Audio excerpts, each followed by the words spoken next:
Hello everybody, good evening and welcome to the United Stands. I'm Mark Goldbridge. This is your latest Manchester United news as we look at how Manchester United will look in 2026 because Sir Jim Ratcliffe is buying this football club. Qatar are out and there is potentially a pathway to the removal of the Glazers in 2026, 3 years' time.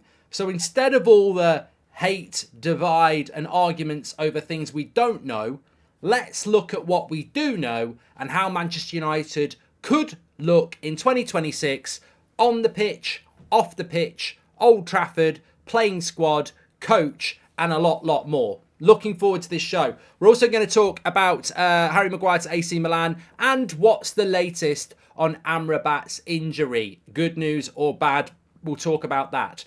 Looking forward to this show because, you know what, you get a little bit tired of saying full sale Qatar and arguing with these Sir Jim supporters. So let's actually have a grown-up conversation about the club that we love and where it will be in 2026 by making a few predictions that are actually quite easy to predict where we're going to be in 2026. I think I know where we're going to be. Will it be a good place or a bad place? We're going to talk about that. Good evening and welcome to the show. And can I just say as well, thank you to everybody who's reached out to me on Twitter, personally, messages, etc. Really appreciate it. Obviously, I know what I said this morning was going to generate some people reacting to it in an abusive way.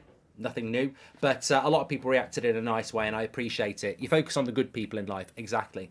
A story from What Football stated that you simply spread misinformation for clout, financial gain. Crazy how targeted you've been recently. It's unfair, says Jace. Yeah, I literally spoke about that this morning.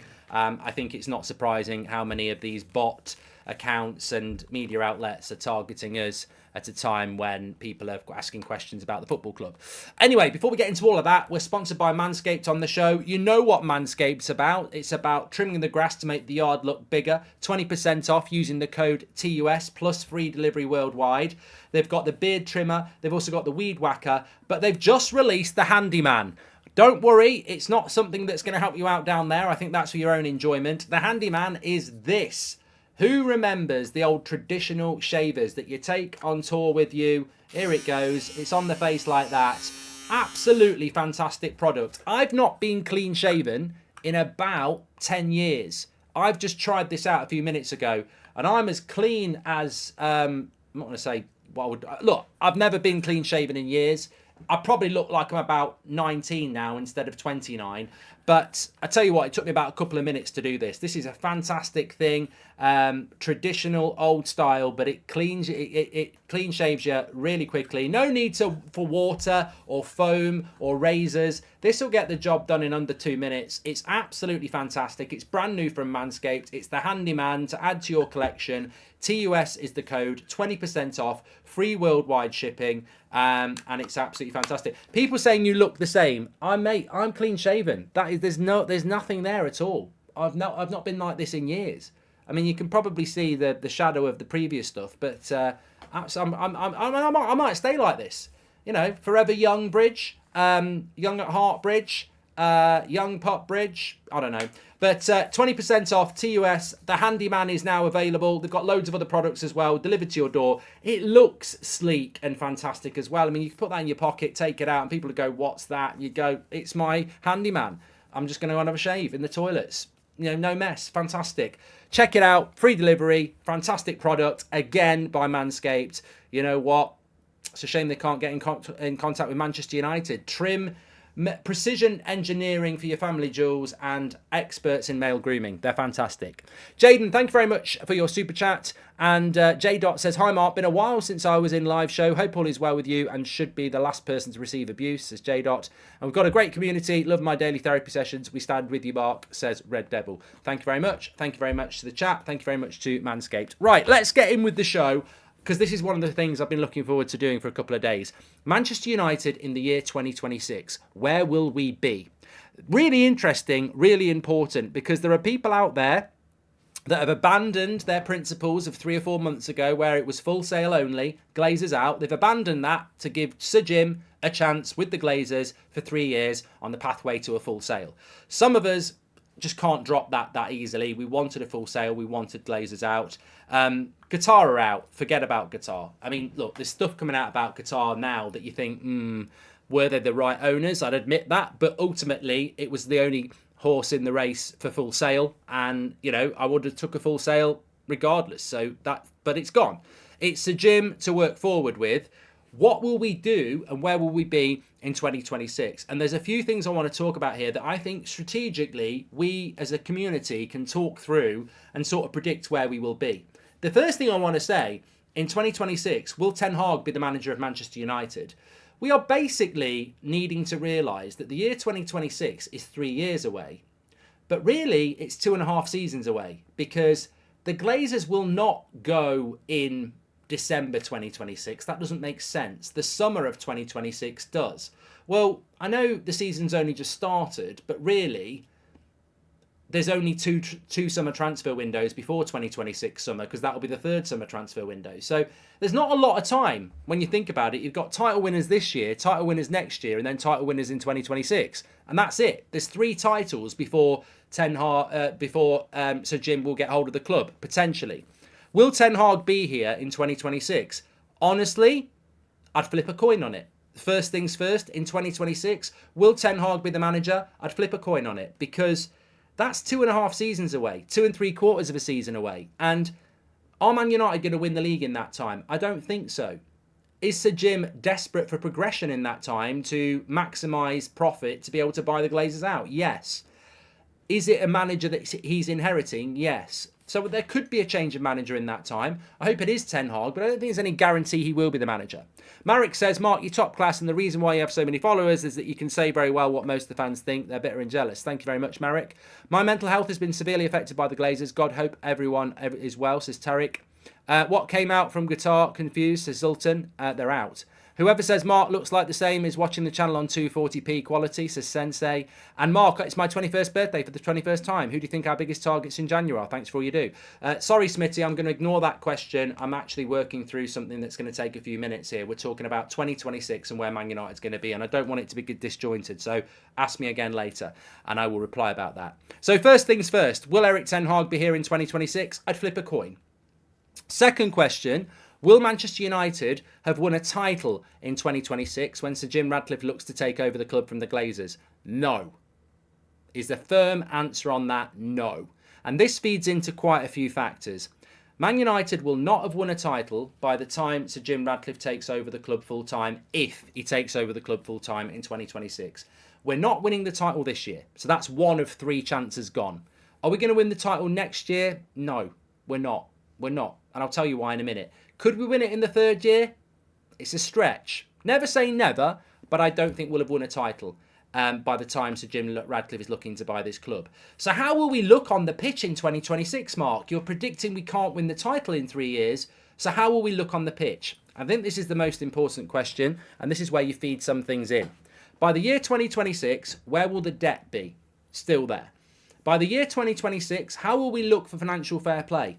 Pretty much the same. I think each summer we'll be able to spend about 150 million quid, but I think it will take 3 years to get anywhere near close to reducing that wage bill to a manageable level and reducing the players that are dragging us down. Whether that be a Harry Maguire, a Jadon Sancho, an Anthony Martial, and I'm not individualising the players, I'm talking about players that Ten Hag wants to move on that are on wages that we can't sell them for. I think that this 3-year plan for Sir Jim Ratcliffe has to be realistic, which is why I'm not looking forward to it, which is why I wanted a Full Sail. I think if we are going down this road, then we need to open our eyes. And I think that it will take 2 or 3 years to remove the Sanchos, the Martials, the Maguires, and the other players that are on big wages that no one else wants to buy. And it will take 2 or 3 years for us to take those hits. Jadon Sancho is a big hit on this football club. He's on 300 grand a week. He costs £75 million. If he leaves the football club, there is absolutely no way of dressing it up other than tens of millions of pounds of loss. Or we turn it around and he stays and he becomes a really good player. So you've got 2 options there. So I don't see on the pitch a massive change for Manchester United to 1, win titles, or 2, have a team that's ready to win titles in 3 years' time. I think it's a much larger project. The example I would use is that if you look at the damage done to the club in the years before Ten Hag. So Solskjaer's 3 years were quite damaging. the last year of Mourinho was quite damaging. So if you say that's 4 years of damage, unless you are using a reset button where you throw loads of money at the club, like Qatar or Saudi Arabia or Abu Dhabi, if you're going to do it the Sir Jim Ratcliffe way, I think it takes 4 years to right 4 years of mistakes, because you don't have the reset button. You've got to do things gradually. You've got to look at the wage bill and gradually bring it down. You've got to open up financial fair play so you can spend more money. You've got to look at infrastructure, director of football, recruitment, CEO, stadia. All these things will take time unless you're going to go, there's 3 billion quid, let's get to work.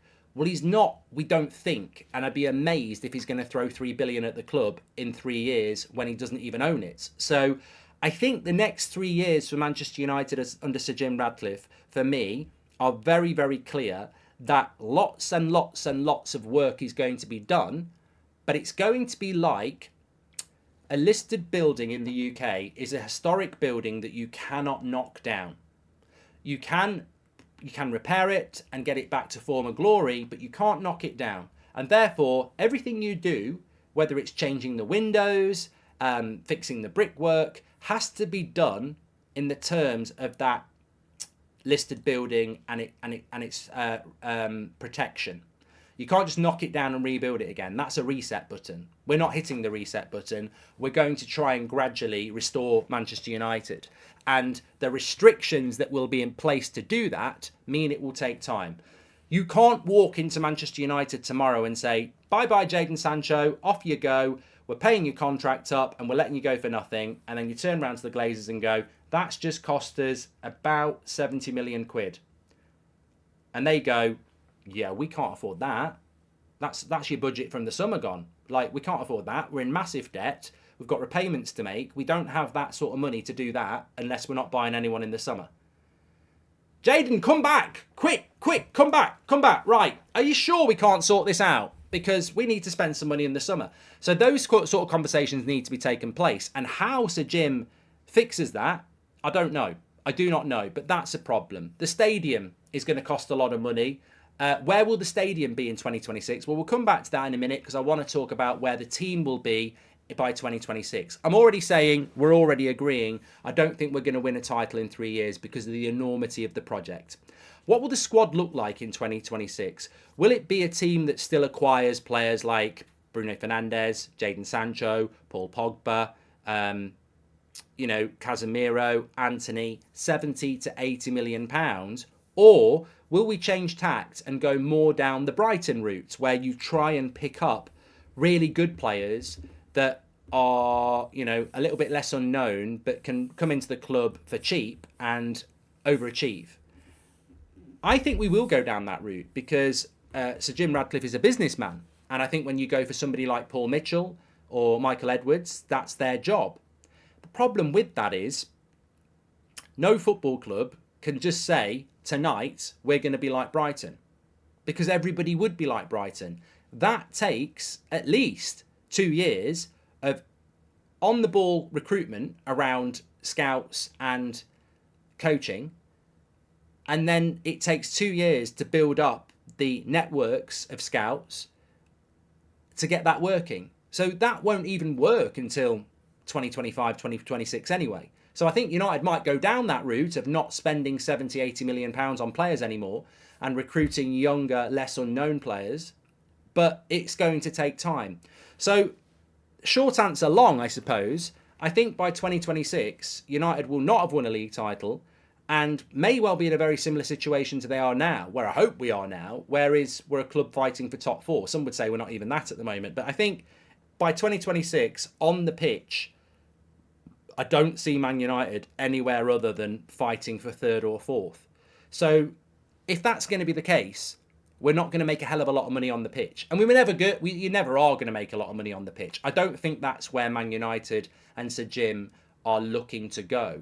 I think the most important thing is the infrastructure and the plans. My personal feeling with Sir Jim Ratcliffe is that he is basically giving himself 3 years to build the foundations, that when he takes the club over in 2026, that's when it really starts. Which is quite scary in some ways, but is quite logical in another. So Jim will soon find out what getting in bed with the Glazers will be like. Nothing but disappointing. Just ask their wives, says Ice Wolf Gaming.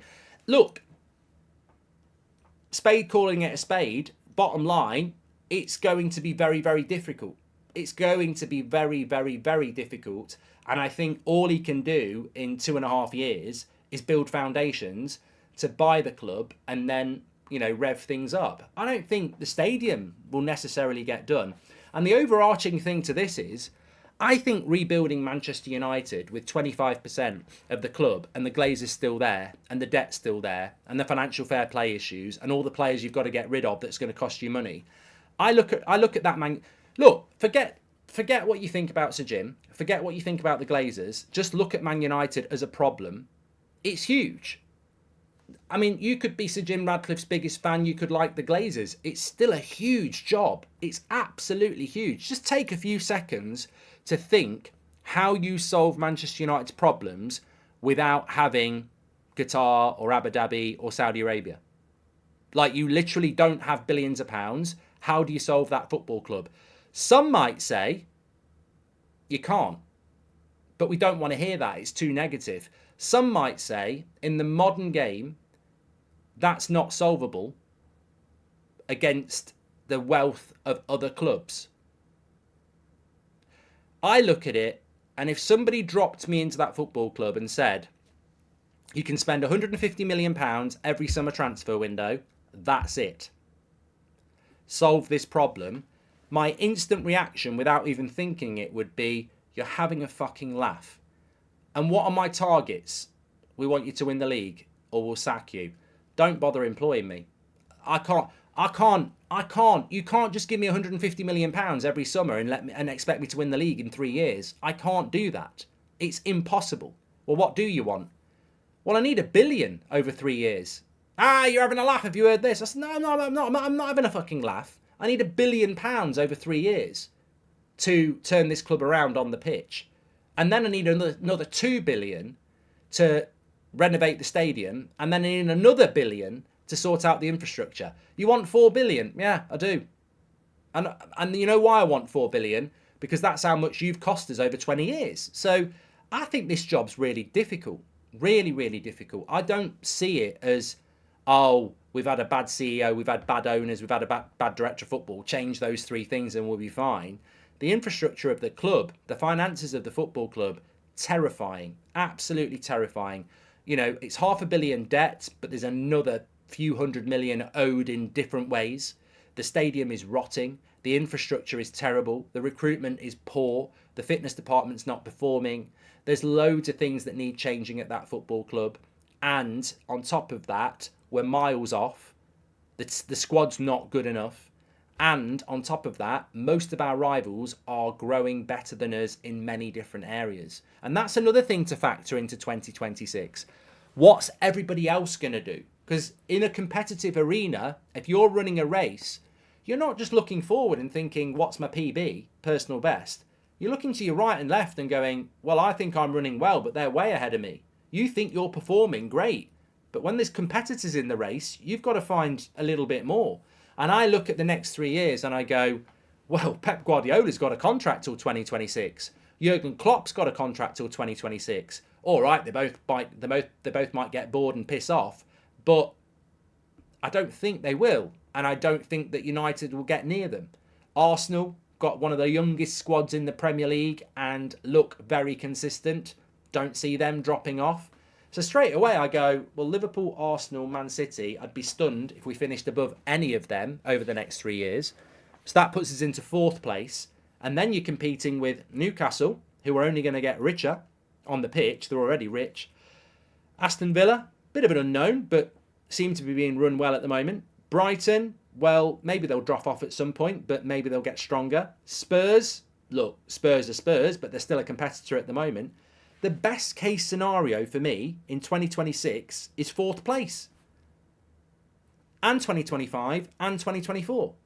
So, yeah, I think that in fairness to Sir Jim Radcliffe, if you want to be fair, Manchester United in 2026, when there's potential that a full sale will happen, I see Manchester United on the pitch in a very similar position to where they are now. And that's not because we won't have a new director of football. And that's not because we won't have a new direction. And that's not because lots of change won't happen. I just think it will take 3 years to correct a lot of the mistakes of the last 10 years. And in 2026, I think we'll be sat here going, well, hopefully it starts now. I think it's going to take 3 years to put us in a position where we can start again. And that's terrifying. And that's probably what a lot of people have a problem with, because you go, we're taking the hard path here. I said it on the weekend. There is a journey ahead for Manchester United. Now, if you do it with a billionaire who fully buys the club, full sale, glazes out, you can probably take the train or a fast car. I feel with Sir Jim, 25% debt, glazers, all the problems, I think he's going to go on that journey with a backpack and a pair of sandals. And he might make it, but there are many dangerous paths ahead. And it's treacherous. And the nights are cold. And the days are warm. And there's, lots and lots of pitfalls out there. He might make it, but it's going to be a very long road. And that's not a criticism.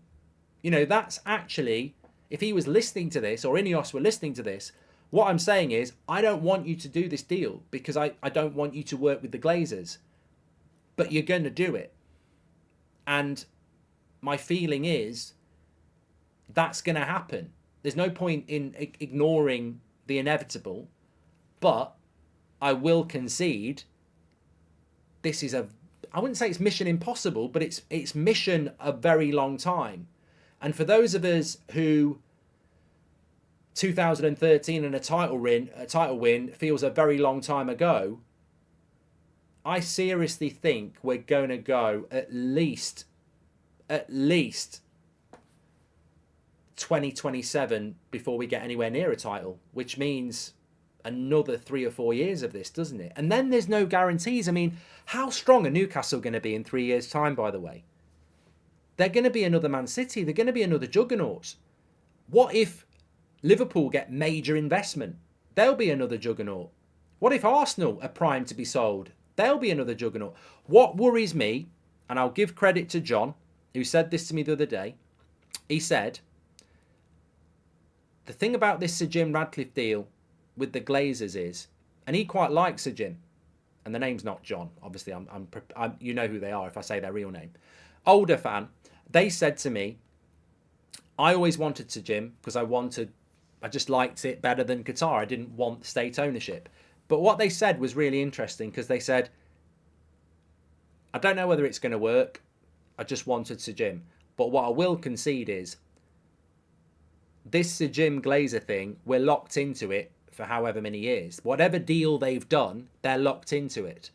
And in that 3 years, what if one billionaire comes along and takes Liverpool?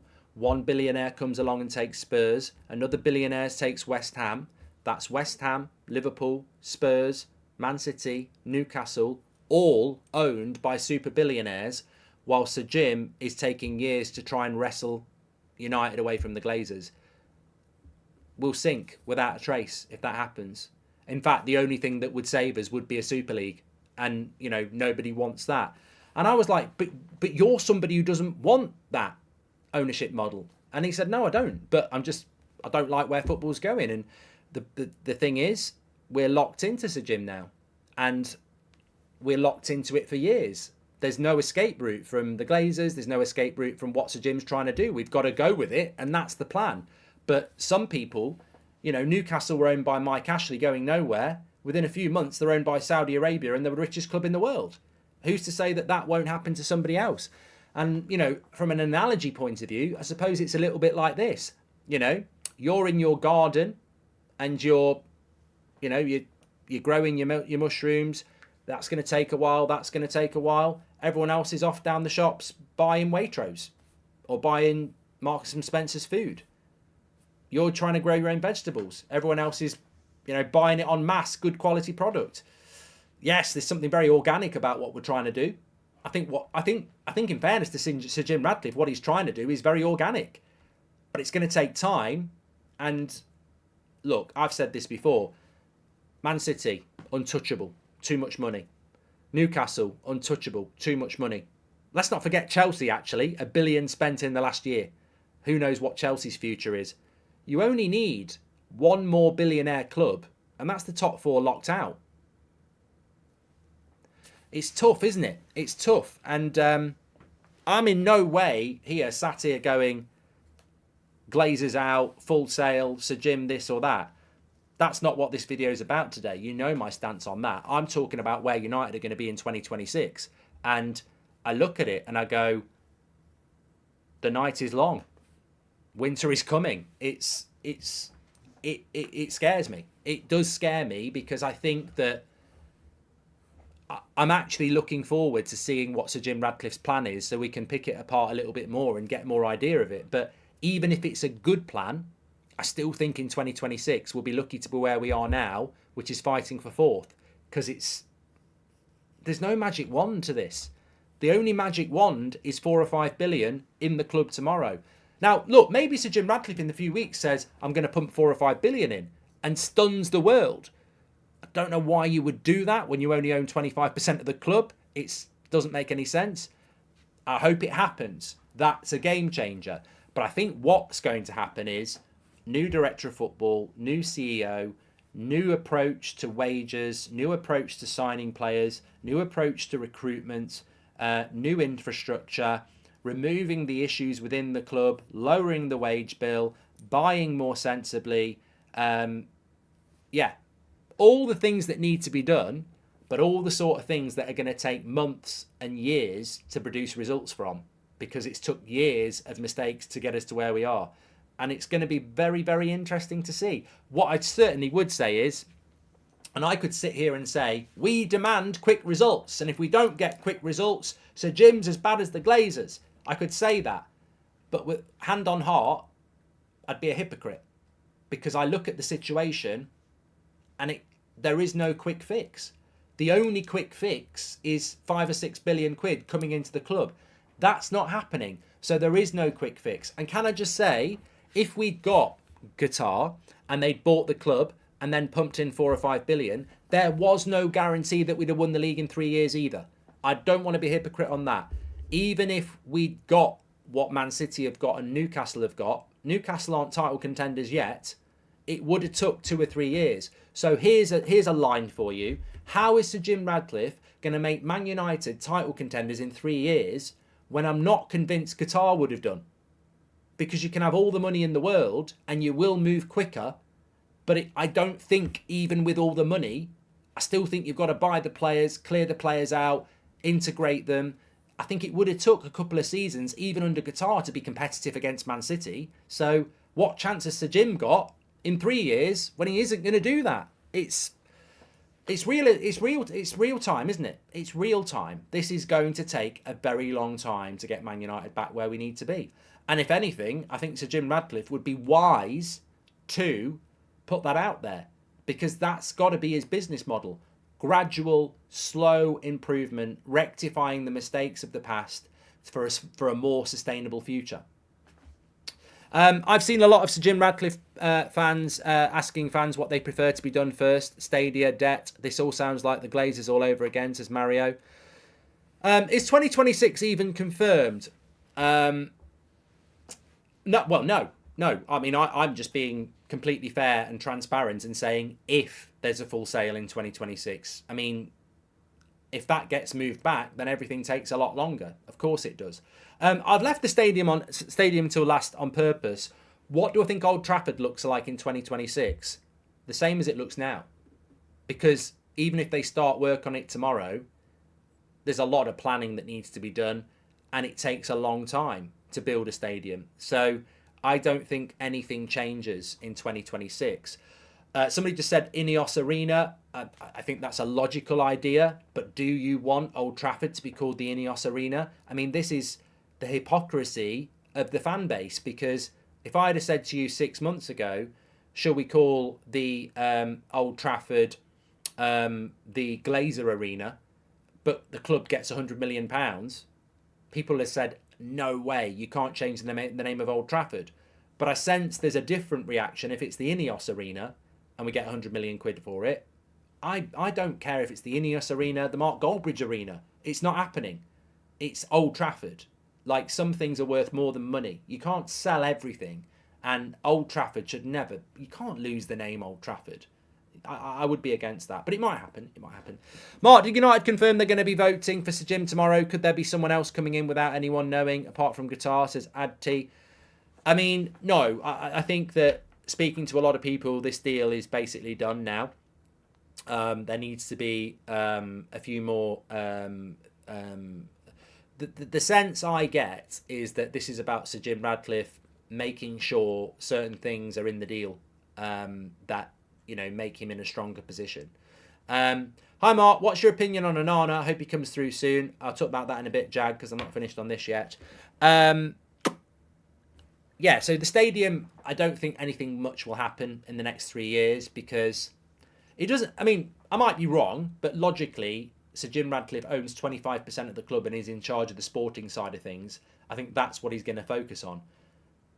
It won't be his job to focus on brands or exposure globally or the stadium. I don't think anything will happen with the stadium, really. I really don't think anything will happen.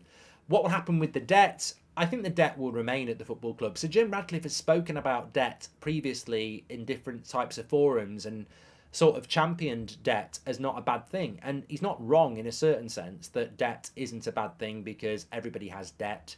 You might have debt on your car. You might have debt on your house. You know, debt is a part of business. That's absolutely fine. But where I disagree with Sir Jim Ratcliffe, love you, Mark, says Devon. Thank you very much for that. Where I disagree with Sir Jim is that debt, many of you will have a mortgage on your house. That's debt, and you can pay it. That's absolutely fine. And I don't disagree with Sir Jim Ratcliffe about debt in business. But where I do strongly disagree is that Manchester United never should be in debt. The debt is not beneficial to this football club. We didn't take £1 billion loan out to rebuild Old Trafford and put ourselves into £1 billion of debt. We didn't take £500 million loan out to buy Kylian Mbappe, Frenkie de Jong and 3 or 4 other Galacticos to make us compete with Manchester City. We were not in any debt, and now we're in over £500 million of debt and have been consistently for 20 years because the Glazers bought us on debt. So, yeah, debt's not a bad thing if it helps you buy a house, or it helps you buy a car, or it helps you buy a holiday, and you repay it. But the debt of Manchester United cannot be described by Sir Jim Ratcliffe or any other Man United fan as manageable and not a bad thing. Because the simple fact is, the debt of Manchester United and the hundreds of millions of pounds in repayments that occur every few years are all because the Glazers bought the club on debt. So you've got to be very clever about how you think about things, because Sir Jim's not wrong and I'm not wrong and you're not wrong when you say, well, debt in business is not a bad thing. But the debt on Manchester United is, because we have to make debt repayments on that debt every year. Sir Jim Ratcliffe, when he buys the club, will have to clear that debt or keep paying repayments on that debt. But that debt is Glazer debt. That debt is blood money for the Glazers to buy the football club. So it's not good debt because of what it stands for. And every month we are paying millions of pounds on that debt. So it's not good debt. And that's why whoever was taking over the football club, the thought of clearing that debt was very, very appealing. Because hey-ho, here we go. What if Sir Jim Ratcliffe inherits Man United without debt and then suddenly goes, I'm going to whack the club into £500 million of debt to help pay for the stadium? I think everyone would go, yeah, let's do it. Let's do it. We can pay that off each month for the next 10 years. Let's do it. We know that when the stadium's built, the revenue is going to be huge. We can pay it off with that. It's a great business decision. If we could clear that debt, you could take on a little bit more debt. But that debt has never benefited this football club. It's only benefited certain people, and their name begins with G. I still can't forget they called Qatar supporters online, then turned around and increased security at Old Trafford once Sir Jim was accepted, says Shahin. Well, yeah, we don't need to talk about anything like that. I think what we do need to do is grow up and accept the scenario. And I don't mean accept the scenario and say, yeah, the Glazers have got away with it. I think all the Glazer out stuff will and has to continue. But the day-to-day situation of Manchester United is out of our control. If we had, well, we did polls back in January, February, March, and it was always 90% above for a full sale. And I guarantee you, if I did it now, it would be 90% above for a full sale. But it wasn't voted for by us. The same way Ten Hag and Poch, we all wanted Ten Hag. Fortunately, they went with Ten Hag. They could have gone with Poch, and we wouldn't have had a say. On the sale of the football club, we never had a say. It was out of our control. We have to live with it. I'm just looking at it now and going, look, this situation is what it is. We can still continue to talk about it, and I guarantee you we will do, because there's no quick fix. But we have to not accept, but deal with the situation. Miracles need to happen in the theatre of dreams for us to be relevant over the next 3 years. People need to realise that the Qatar bid was never going to get accepted. So Jim Ratcliffe is not an idiot. There will be a guaranteed laddered exit for the Glazers. Just give him a chance, says Joe. And Joe, I wish you'd tuned in about half an hour ago, because we've just spoken about the next 3 years.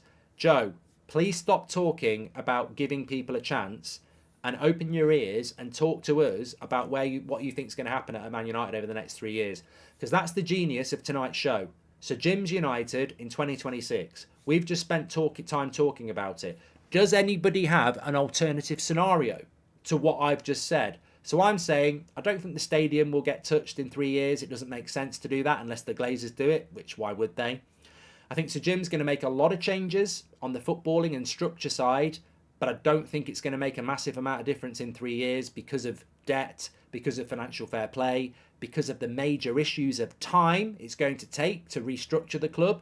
You don't become Brighton overnight. You certainly don't become Man City unless you've got billions of pounds. So whatever if we go down the Man City route of spending our way to success, or we go down the Brighton route of trying to unearth gems, both ways take a long time, because you've got to recruit, you've got to develop. I think that the next 3 years are the foundations of what Sir Jim's longer term vision are going to be. Some people will accept that. Some people will be like, another fucking 3 years of not doing anything. And I suppose, look, here we go again. If United aren't going to win a title for 3 years, and we're not, never say never, but I can't see how. If United aren't going to win a title for 3 years, who is? Is it another 3 in a row for City, closing in on us? Is it another 1 or 2 for Liverpool, surpassing our record? Whoever it is, it's not coming to Old Trafford, is it? And maybe it's not going to come for the next 3 years after that. What if this... Here we go again. I feel like Fabrizio tonight. I'm talking best case scenario. I'm talking best case scenario that even if Sir Jim's going to be a success, 3 years to put the foundations into place, and then maybe we can start competing. That's best case scenario. Worst case scenario, it doesn't work. And where are we then in 2026 or 2027? I'm being positive. I'm saying, whatever you think about Sir Jim, whatever you think about this scenario, I can't see any way it doesn't take at least 3 years to set the foundations in place to be successful. And that's if everything goes to plan. What if it doesn't go to plan? And what if over that 3 years while we're locked in, Liverpool get bought, West Ham get bought, Spurs get bought, and they've got people who just chuck money at the club straight away. I mean, West Ham Stadium, it's fine. All they've got to do is buy players. Spurs are the same. Liverpool are the same. Man United have got to build a stadium, rebuild the infrastructure. You know, there's a lot of things that can go wrong. There's a lot of things that can go right. And it's going to be a very, very interesting thing to observe. Ben says that Sir Jim has got an 18.7 billion net worth. Guy doesn't care about United. Dude wanted to buy Chelsea. We won't win title until the Glazers leave. And Jim leaves, says Ben. I actually thought you were going to go down a different route there, Ben. So I will. What about if Sir Jim Radcliffe's going to chuck a load of money into the football club? Well, what if? I don't think it's logical. I don't think anywhere in his business past has he been somebody that goes, there's money, solve it. I think when you look at his past, he's a guy that squeezes everything he can out of the resources he's got. Think about Sir Jim Radcliffe and why he's a billionaire. genius, hard-working grafter. That's the route we're going to go down, I think. I think we're going to go down the slow build, fix it bit by bit, maximise, squeeze everything we've got out of the club. I think it's that route. There's a different route down the road at Man City. Buy the best of everything. There's the money. Let's go for it. I think we're going to go down a different route. Always knew Jazim would bottle it, says the Infiltrator. Answer me this. When United still don't win anything, will you blame Radcliffe, says the Infiltrator. I don't predict who I'm going to blame in the future. I'm not a psychic. I blame the Glazers for where we are today. And I think the evidence is very, very clear. I don't know who's going to be to blame for Manchester United's future. In fairness, you know, one thing I would like to apologise for is you can't predict what you don't know. And one thing I have said can only be an opinion, and that is that if Sir Jim Radcliffe wasn't in this race or pulled out, we'd have a full sail to Qatar. I don't know whether that's actually true. I spoke to somebody yesterday morning, and they said, well, you're logically correct. If Sir Jim Radcliffe's not in this race, it's a 2-horse race, it's a full sail, and it goes to Qatar. But one thing you've got to bear in mind is, what if the Glazers picked the best investment opportunity to work with? The Elliott Group were involved. There was another investment group involved. What if the Glazers were always taking investment? And what they did is they took Qatar along for the ride to maximise what they could get from Sir Jim, but they'd already chosen their investor. What I mean is, if Sir Jim Radcliffe wasn't in the race, maybe they'd have gone with the Elliott Group. I don't know that. So we all think if Sir Jim's not in the race, they go with Qatar.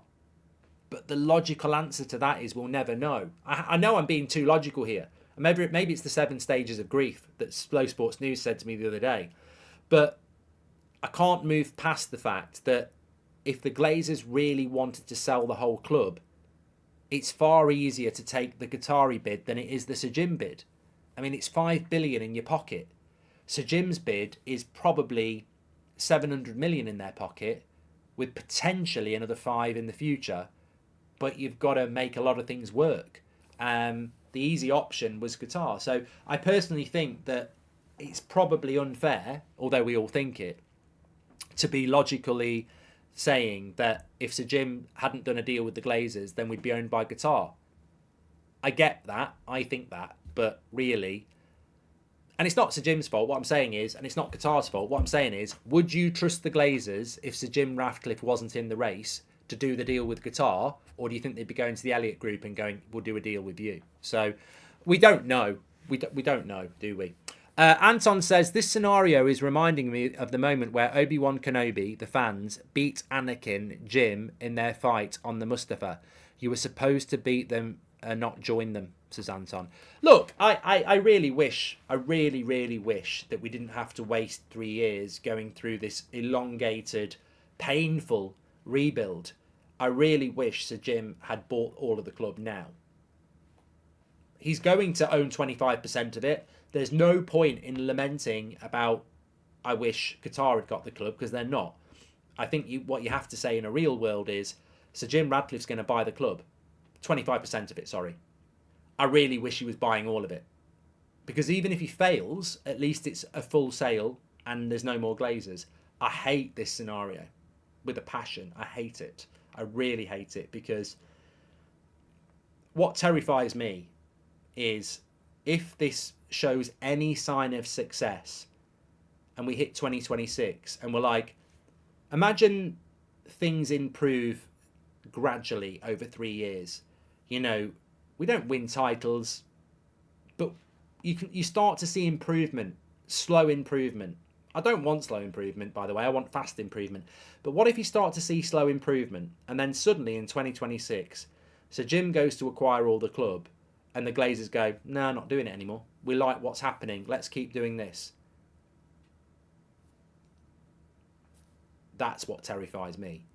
When this comes out, I want to see, and I've got no right to see it, and you've got no right to see it, but what I want to see in 2023 is, what I want to see in the next few weeks is categorically in writing the Glazers signed up to go in 2026. And I don't think we'll get that. I don't know. Jim says, oh no, sorry, he's arguing with someone else. A few people are arguing in the chat about what the Glazers, what Qatar actually offered. 100% categorically, people I've spoken to, credible people, very close to the Rain Group, Ineos, Sheikh Jassim.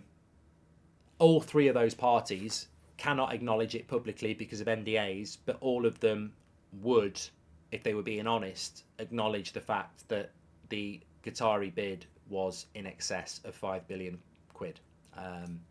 There's some talk about whether it was a combined bid of 8 billion, including renovation, etc. But you know what? I'll be honest here. I spoke about this a few times over the last few months. I remember talking about it in January and February. What relevance is a bid that's 5 billion plus 2 billion on a stadium and 1 billion on infrastructure? What relevance is that? The bid's 5 billion. It doesn't matter whether you're going to spend 2 billion on the stadium and 1 billion on infrastructure. Your bid is 5 billion. It is. It's relevant to us if we're voting, but we were never voting. Glazers were who you're trying to convince. And saying to the Glazers, our bid's 8 billion, we're going to give you 5, 2 on the stadium and 1 billion on infrastructure. Well, as somebody said, that's like saying, I'm going to buy your house for 1 million and then going to spend another 1 million on ripping your kitchen out, renovating your garden and redecorating the whole house. Couldn't give a shit, mate. I want more than 1 million for my house. Don't care whether you're going to spend 1 million on it when you bought. In fact, now I know you've got 1 million to spend on the house, I'd like another 500,000.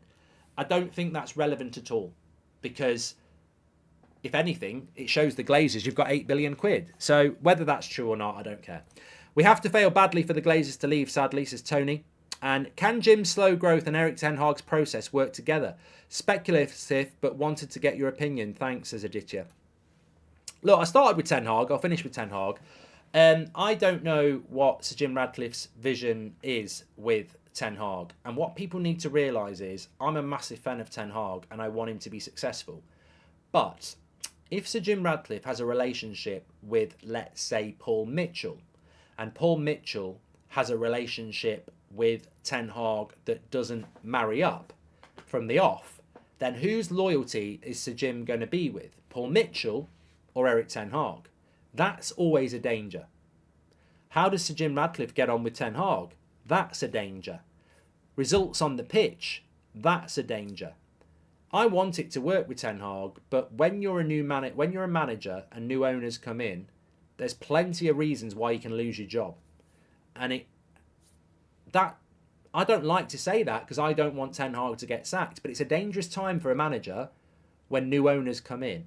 Because, as I say, new director of football, new ideas, might fall out with Ten Hag. I mean, look, there's this rumour that Ten Hag didn't want to work with Rangnick. Rangnick's worked with Paul Mitchell. So if Paul Mitchell's like Rangnick, maybe there'll be a problem there. I don't know.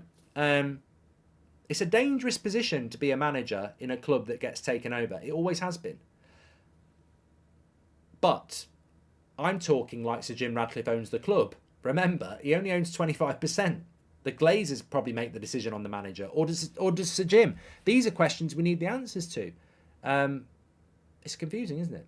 I can see Sir Jim and the Glazers both cashing out for profit to a third-party buyer if they ever do leave, rather than Sir Jim getting the whole club. I mean, Glennie boy, that would be... You know what? Although they've been a bit arsey and a bit abusive, I would feel so sorry for those United fans that have sort of got behind this deal. Because if in 3 or 4 years' time, Sir Jim and the Glazers cash out, those people are going to look really stupid, aren't they? And they're going to be disappointed and they're going to be hurt because they've put trust in this exercise. I don't personally think that's the plan, but I don't know what the plan is. So, I guess we'll have to wait and see. I just want to say I've thoroughly enjoyed the show tonight. I think there's been so much conversation about the sale, delays, percentages, and actually what we've done tonight is what I love about this community and this channel. We've had a grown-up conversation where the title is Sir Jim's United in 2026. We've analysed where the club is. We've looked at where the club will be in 2026, knowing we're not going to have billions thrown in. And we've basically come to the conclusion that logically we cannot predict this future, but even if everything goes to plan, there's a hell of a lot of work that needs to be done. There's a hell of a lot of pitfalls, and even if it all goes to plan, I think the only thing that can happen in the next 3 years is putting a lot of the wrongs right, and that foundation work is going to take years. And because of the restrictions of the financial fair play, the debt, the infrastructure, there's so many problems in the playing staff, the improvement of rivals, if we're competing for fourth in 3 years' time, I think that's about as much as we can do. It's just where we'll be in 2026 to make that next step and what other people are going to do over the next 3 years. Because even if Sir Jim does everything he wants to do, I see the graph going like that. Unfortunately, Newcastle's graph's going like that. Because we know what's going to happen at Newcastle. It's just, if Newcastle could spend 500 million every summer transfer window, they would. But they're working against FFP. But they've got the money. We're working against FFP and we don't really have the money. It's hard. It's hard. Anyway, you're all legends. Thanks everyone for tuning in tonight. I was going to fly to the UK for the first time to go to the Christmas event, but as I was going to buy, I realised my final test is the night after, says CS. That's a shame. Don't forget, Manscaped, 20% off. The brand new Handyman is out. This is fantastic. Clean shaven bridge. Don't forget that you can also get the weed whacker, the lawn mower, and the bush shave, the beard trimmer. Sorry, not the bushwhacker. That was a wrestler. 20% off with the code TUS. Scan the camera next to me or go through the link in the description. Just talking about the Christmas show, I will give you an announcement tomorrow about that. Very exciting news. Christmas show is on December the 11th in Manchester. It's a show on the evening. There's an event in the day that you can get invited to if you get your ticket as well. We'll be letting you know about that. First come, first served. Also, Ricky's going to be there. He's confirmed himself. Most of the United Stand regulars are going to be there as well. We've got a special guest we'll be announcing in the next couple of weeks too.